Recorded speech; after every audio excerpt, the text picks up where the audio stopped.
Selamat sore Ibu Kartika, bagaimana kabarnya Bu? Selamat, selamat sore Ibu Titin, kabar baik. Gimana kabar Ibu Titin juga? Alhamdulillah sehat Bu, semoga kita tetap dalam keadaan sehat ya Bu ya. Amin. Bagaimana Bu, kayaknya Ibu lagi ada masalah, apa ada yang bisa saya bantu? Eh, ada sih masalahnya. Eh, Masalah tentang kita di sekolah ya. Iya, baik sekarang coba Ibu ceritakan apa masalah yang sedang Ibu alami saat ini. Silahkan Bu. Permasalahan yang saya hadapi itu yaitu tentang rekan kerja. Iya, Rekan kerja kita uh, sebenarnya nggak terlalu eh, apa nggak terlalu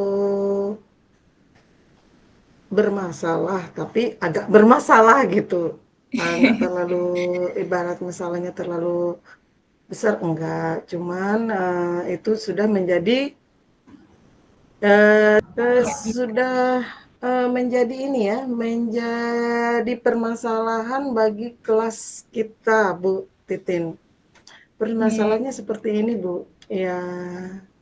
Dikala saya sedang ini, di sela-sela saya sedang mengajar, dalam hal itu juga saya beritahukan, saya di situ sebagai wakasek kurikulum. Nah, selain wakasek kurikulum, saya juga adalah tempat, teman-teman, tempat, curhat karena saya adalah wakil kepala sekolah bagi seorang perempuan. Jadi permasalahan ada teman-teman di situ, baik itu masalah internal dengan non internal, baik itu masalah tentang pembelajaran atau masalah pribadi mereka, baik itu tentang di sekolah atau tentang luar sekolah, kayak tentang permasalahan keluarga mereka juga kadang untuk permasalahan keluarga mereka juga kadang-kadang menyangkut pembelajaran yang diampu mereka ke sekolah. Nah, mereka sering curhat seperti itu. Di dalam hal itu juga Ibu, yang saya sering terganggu adalah pada saat saya mengajar, kadangkala guru atau sebagian guru tidak mengerti pada keadaan saya posisi sedang apa di situ. Nah, iya. mereka langsung masuk, uh, masuk. Kadangkala saya mau ngomong nanti dulu, entar dulu, saya enggan Bu. Nah, saya tidak susah mengucapkan untuk menyatakan sebentar dulu Bu, nanti dulu Bu, karena kadang-kala karena teman-teman namanya rekan sejawat sudah bestie lah zaman sekarang ya. Jadi mereka langsung langsung masuk masuk gitu. Kadang-kadang posisi saya lagi ngajar. Nah, uh, kadang-kadang Bu Kartika boleh saya ini ada yang sharing tentang pembelajaran, ada yang sharing tentang masalah pribadi mereka, sharing gitu ya. Kebanyakan ada tentang permasalahan pembelajaran. Nah, mereka kadang tidak mengerti bagaimana cara kadang-kadang membuat modul ajar tentang kurikulum merdeka karena kami adalah sekolah penggerak.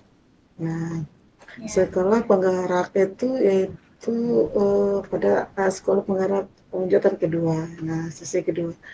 Pada saat itu ya kadangkala siswa saya itu mereka saya ajarkan karena saya sering pakai ini Chromebook atau laptop ya, Bu. Nah, mereka saya ajarkan teknologi di situ, mereka juga bisa membuka sendiri. Ayo kita belajar hari ini IPA.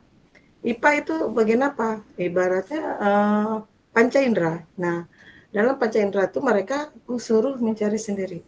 Nah, share sendiri di mana situ panca indera. Di situ saya mengajarkan mereka, mereka buka sendiri tentang baik itu di Chromebook atau di laptop, mereka bisa sendiri sharingnya bisa sendiri mencari di dalam Google, terus mereka mendengarkan di situ, mereka buka YouTube, mereka Disitulah saya melatih mereka pendengaran mereka, visual mereka, auditor mereka atau pendengaran mereka, cara mereka mengamati, cara mereka menyimak, nanti mereka saya suruh menyimpulkan. Nah, di situ juga ada pertanyaan pemantik sebelum mulai pembelajaran, di situ juga ada evaluasi. Nah, dalam keadaan seperti itu, kadang-kala di saat saya sedang mengajar, saya terganggu. Anak-anak pun akhirnya tidak fokus dalam pembelajaran yang saya ampu. Jadi mereka juga enggan berkata apa-apa, apalagi anak berkebutuhan khusus. Mereka mangut-mangut aja, mereka menerima saja. Nah, tapi saya kadang-kala sebagai wali kelasnya, kadang saya susah mau mengucapkannya. Bu, saya sini sedang belajar. Takut perasaan guru tidak sama ya, Bu. Mudah tersinggung apa. Kadang-kala bukan cuma satu orang, Bu. Jujur aja, bisa 3 orang sekali masuk itu. Kadang anak-anak itu karena mereka terganggu, akhirnya mereka keluar masuk. Jadi nggak konsentrasi untuk belajar. Mereka akhirnya keluar masuk. Jadi kadang-kadang ya mata saya ngelirik ke sebelah, mata saya ngelirik ke sebelah, pendengaran saya ada di sini, terus pemikiran saya ada di sana. Nah, kadang seperti itu. Saya gini Bu, saya sudah saya itu susah susah ngomongnya gimana. Dalam itu adalah satu masalah saya. Saya pernah satu kali bercerita, bukan cerita ya, cerita saya sendiri. Kepala sekolah WA saya, Bu Kartika, kalau nggak ada kerjaan, katanya, tolong kita kumpul ke ruang guru, kita bahas di sana. Tapi saya share itu, saya foto, saya share, kami sedang diskusi di ruangan saya. Nah, ibu bapak di sini sekitar ada 6 orang guru-guru di situ semua pegang laptop. Mereka pegang laptop karena mereka mau ngisi PMM. Nah, di situ mereka kadang-kala minta bantuan ngisi PMM atau kebanyakan kinerja ya, kinerja mengisi RHK, terus ada yang tentang gimana cara nguploadnya di PMM itu karya bukti karya kita. Nah, di situ peran saya sebagai wakasek kurikulum, bagian kurikulum saya harus bisa memahami mereka dan saya bisa juga membantu mereka. Saya tidak hebat Ibu, saya juga browsing dari Google. Gimana caranya supaya tidak malu-maluin? Nah, saya browsing juga di Google, saya juga belajar di YouTube. Gimana caranya? Oh, seperti ini saya juga harus praktek. Ya, jadi saya setelah saya belajar situ saya bisa ngajarin teman-teman. Dalam hal itu saya share foto kami di situ dan kepala sekolah menanggapi. Sebenarnya Ibu, kita ini kritis sudah rasa kekeluargaan karena seperti ini. Karena ini sistemnya mandiri katanya, enggak di ruangan guru. Akhirnya ada satu guru merasa tersinggung oleh mungkin saya nge-share di situ, di grup besar kami. Akhirnya dia tidak mau menerima kenyataan seperti itu. Karena kepala sekolah bilang seperti itu. Saya juga tidak tahu apa permasalahannya ini dia dari bulan-bulan kemarin sampai sekarang. Jangankan untuk bertanya sama saya, kadangkala saya negur. Saya legowo aja, saya tidak mau mencari permasalahan. Saya orangnya ada masalah lewat, ada masalah lewat. Saya nggak mau mikir. Omongan orang sebelah kanan masuk, sebelah kiri keluar. Sebelah kiri masuk, sebelah kanan keluar. Kecuali yang baik. Saya tidak peduli dengan gosip orang. Saya tidak peduli dengan ini. Yang penting saya kerja, tugas saya itu prinsip. Tapi saya ini kritis loh. Kritisnya saya lihat loh, kenapa ibu ini seperti ini. Ayo kok telepon, kita sama-sama mengerjakan di sini, biar cepat-cepat selesai, biar cepat-cepat kita enak lagi, tugas kita sudah tidak numpuk lagi. Tapi beliau mengatakan, iya, kalian aja. Saya tidak juga mengambil, saya berpikir positif aja Bu. Banyak sih teman-teman bilang, dia tidak mau lagi belajar di situ karena Bu Kartika orangnya uh, apa ngupload seperti itu, tidak tanpa izin, itu privasi ini bla bla. Tapi saya positif, kecuali saya dengar dari dia sendiri. Tapi kalau dari orang lain kita bisa ngambilnya sedikit. Kalau untuk ngambilnya semua saya tidak mau. Saya orangnya gini, kalau orang lain itu bukan dirinya sendiri yang mengatakan, saya nggak terlalu ngambil pusing. Tapi kadang-kala kita jangan lupa juga, ada asap nggak mungkin ada api. Cuma gitu. Cuma kita mikirnya seperti itu. Pas pada saat ada kendala, ada satu ketika kami mengadakan rapat ya, dipimpin oleh saya, karena kepala sekolah kami itu ke Bali rasanya 2 minggu. Jadi saya memimpin rapat karena ingin penyambutan dari mereka pihak bank sama OJK. Yang itu adalah direkturnya sama presidennya bank BPK dari Jakarta sama OJK dari Jakarta. Bukan dari sini, tapi mereka dari sini dari pusat. Nah, pembukaannya di sekolah kami dan di situ sebagai Wakasek karena mewakili oleh kepala sekolah. Saya sebenarnya menyayangkan beliau itu sebenarnya juga orang hebat. Pendapat dia saya sering mengikuti, tapi dalam permasalahan itu dia tidak sama sekali mau ikut. Itu sakit iya, karena teman dekat saya juga. Kadang-kala saya sering telepon ini gini gini, kok ada perubahan seperti itu. Itu yang buat sampai sekarang miris ya Bu. Perasaan saya sangat agak miris. Nggak ada angin, nggak ada hujan, nggak ada apa. Kok dia kayak gitu sama saya? Sudah agak menjauh. Padahal orang juga di beliau itu juga termasuk orang yang pintar bagi saya. Dia sering mengungkapkan pendapat juga, sering mensupport saya dari belakang, berteleponan biasanya kami berdua berjam-jam, tapi itu kok jadi seperti ini ya? Gitu. Dan teman-temanku yang lain juga gini, mereka tidak tahu menang apa itu saya sibuk lagi apa, ngajar apa, saya tidak, apa, mereka tidak peduli. Karena mereka ingin curhat, ingin itu sama saya, ingin belajar seperti itu.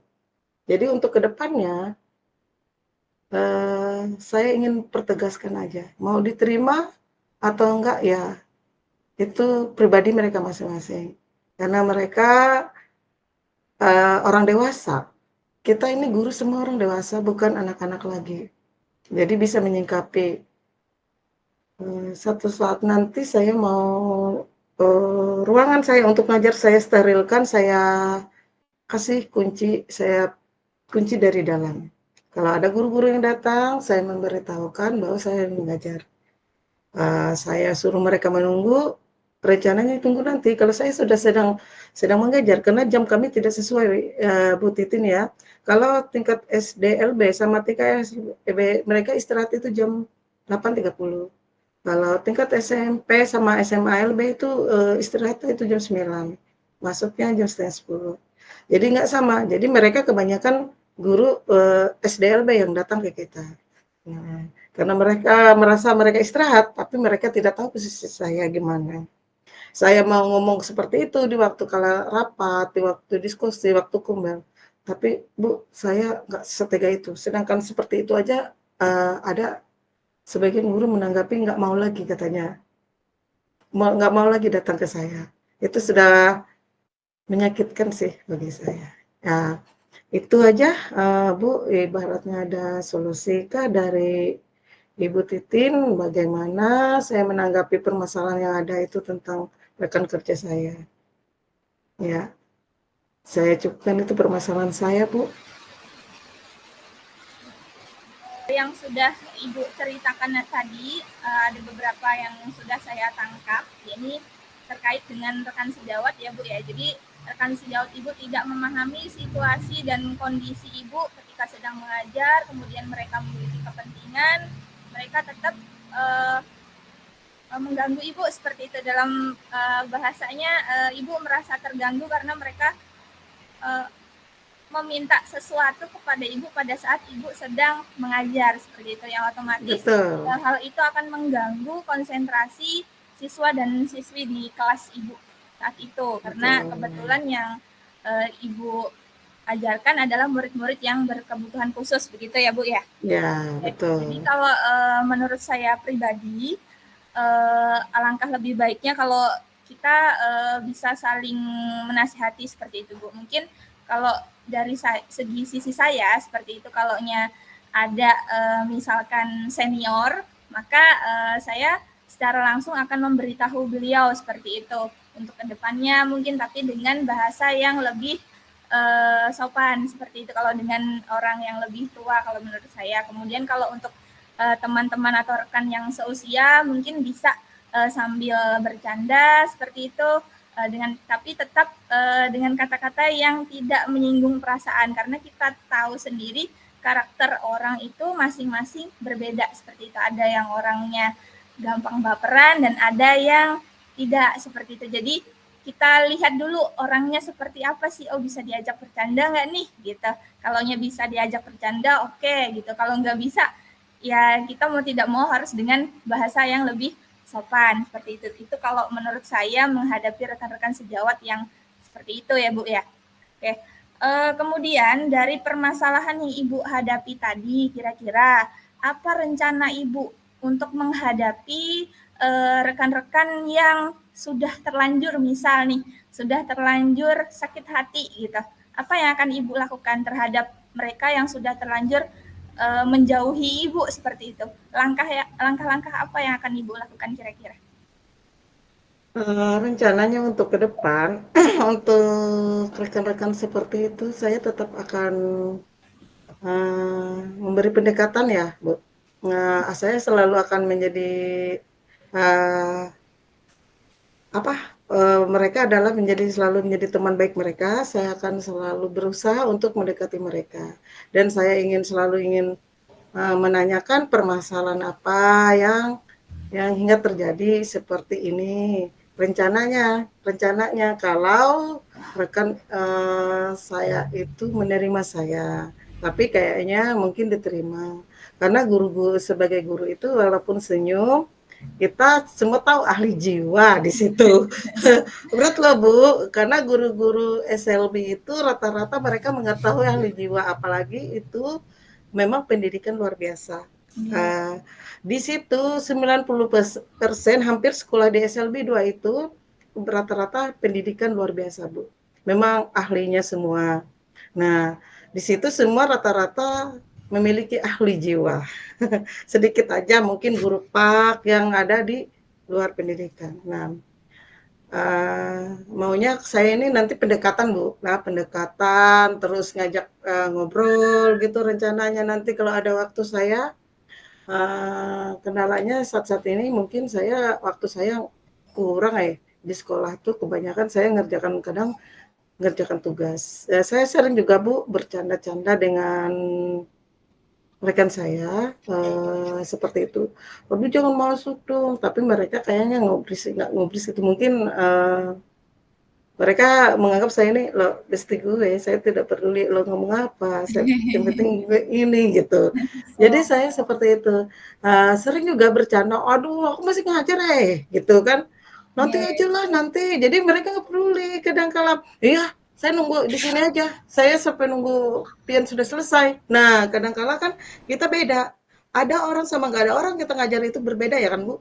Kayak kalau ada teman yang sama-sama sejawat kita yang datang ke kita sambil ngobrol nunggu kita ngajar, kita jadi nggak leluasa untuk mengajarkan siswa. Jujur, seprofesional siapapun orang, kalau diawasi pasti agak dikit grogi. Mungkin sama yang Ibu rasakan. ya, Nah, lain kalau kita pemateri, Bu. Kalau kita pemateri sama rata-rata rekan guru semua satu ruangan, itu beda.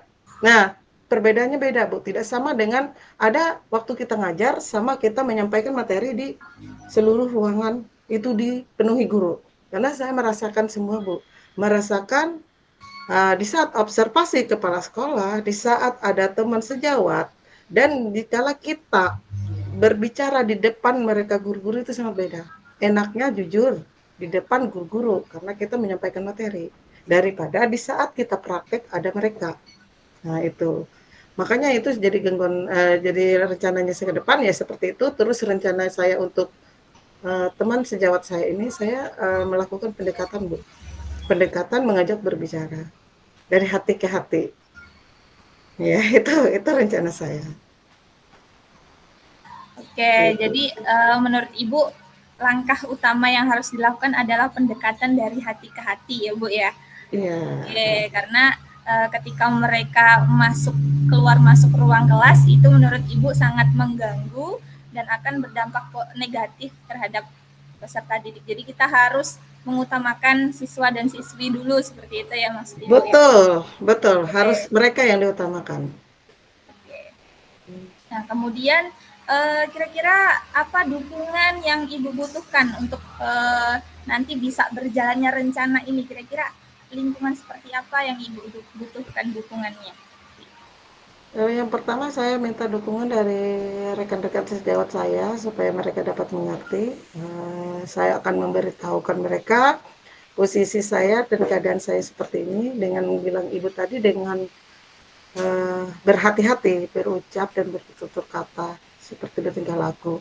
Kedua dengan kepala sekolah untuk bisa mengarahkan kami dan menjembatani kami semua karena beliau adalah sebagai pemimpin kami di situ, sebagai orang tua kami di situ, anggaplah sebagai pokoknya dia adalah sebagai tertua lah di situ, sebagai memangku kepentingan di situ di sekolah kami. Beliau akan saya minta menjembatani kami semua rekan-rekan guru di situ, supaya nanti ketidakkesalahpahaman itu karena saya mungkin orangnya takut saya itu pencitraan, takutnya saya itu dianggap saya itu tidak menerima mereka, takutnya menganggap oh Bu Kartika itu sudah bosan, sudah mungkin karena kami terus, saya takutnya seperti itu. Karena saya jujur, saya paling senang kasih arahan, kasih motivasi. Saya paling senang ilmu saya ajarkan ke teman-teman yang saya dapatkan, walaupun teman-teman saya mungkin ada yang lebih pintar dari saya. Tapi apa yang saya dapatkan, saya sering berbagi sama mereka. Oh, saya dapat seperti kegiatan-kegiatan kita CGP yang dulu-dulu, hari ini saya tuh kadang-kadang, oh ini tentang pembelajaran diferensiasi kemarin, gimana cara bikin modul ajar diferensiasi. Kebetulan saya sering diklat, saya juga sering ini keluar